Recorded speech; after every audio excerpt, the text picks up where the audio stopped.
This next poem is not intended to be about my mother, or was not intended to be about my mother. It was intended to be about voice and perceived class.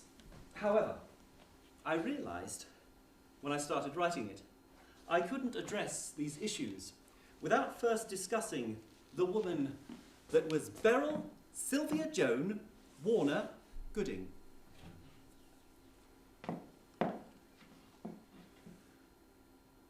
Ladies and gentlemen, us in between, I have a small confession, for I'm loath to be seen, to perpetuate falsehoods, so I better come clean.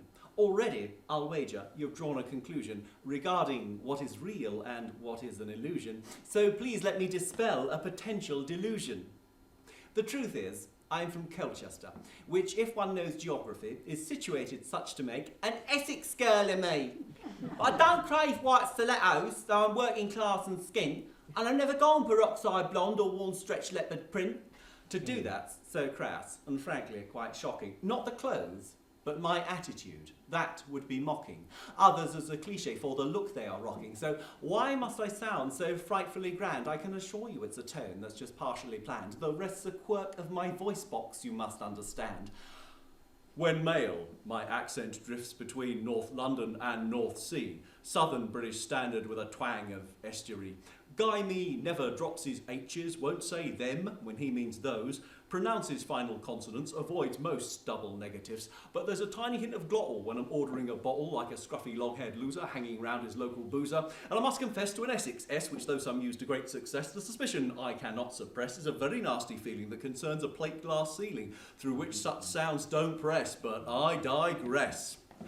To find the girl correlation of my masculine range, I found dashed problematic and my tone sounded strange. I had a choice for my voice and the options were sparse. It either came out mockney or just so middle class. A gender reversal is quite a decision. To be female in speech will require pitch precision. Screeching up an octave evokes righteous derision. I need articulation, crisp without straining. Such larynx control could be tricky maintaining, but I'm a practiced performer with vocal training, and so I made my choice.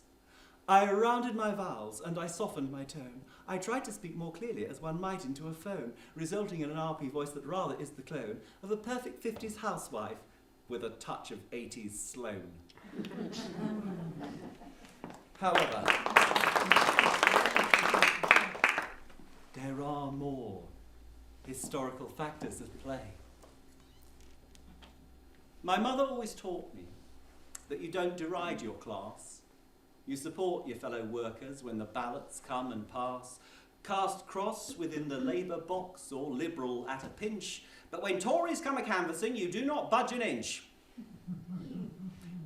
And yet, my mother always did say one when others might say you. As in, one sits with knees together when one deems to wear a skirt. She'd not use this formal pronoun for snobbish vain effect, but rather, as she learnt in class, one's grammatically correct.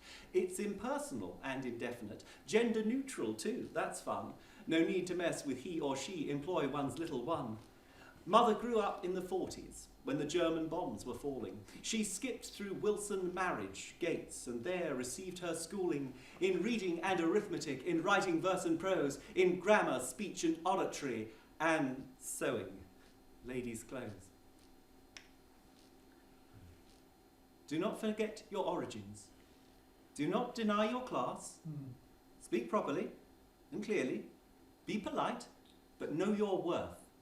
Never flatter, fawn, or grovel, for the right to walk this earth is equal for each person, irrespective of their birth. They say girls become their mothers, so my future could be worse. One strives to be the daughter of which mother might approve.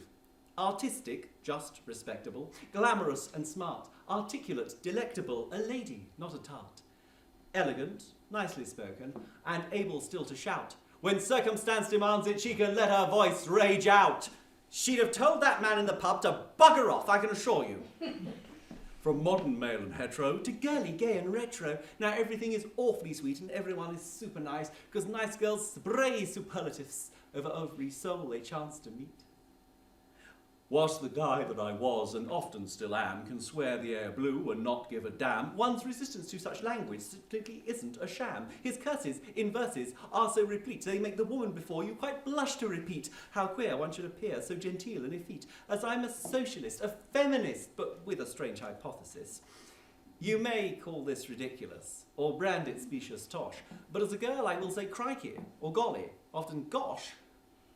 Could one partly be transgender, and partly transposh?